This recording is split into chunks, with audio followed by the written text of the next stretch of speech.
हॉटेलमध्ये असो का घरी असो, जेवणाला पूर्ण करणारा पदार्थ म्हणजे डाळ भात.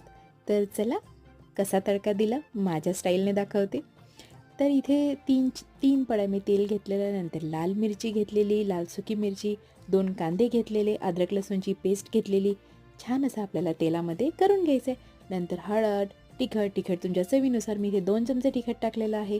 तिखट न जळू देता त्याच्यामध्ये टोमॅटो टाकला. एकच टोमॅटो घेतलेला मी त्याच्यामध्ये आणि थोडंसं पाणी, की मसाला जळू नको म्हणून. तर अशा प्रकारे आपल्याला छान असा टोमॅटोसुद्धा शिजवून घ्यायचा आहे. आणि मग नंतर इथे मी वरण शिजवून घेतलेलं होतं. तुरीची डाळ मी शिजवून घेतलेली होती थोडंसं मीठ आणि तेल टाकून. आणि बस आणखी 1 चमचा याच्यामध्ये मीठ टाकलं. नंतर लास्टमध्ये कसुरी मेथी हातावर चोळून टाकली. आणि मग आपण दाल तडका म्हणल्यावर तडका तर द्यावाच लागेल. तर इथे तूप घेतलेलं, जिरं टाकलेलं, हिरव्या मिरच्या टाकलेल्या आणि बस आपला डाळ तडका रेडी आहे. थँक्यू.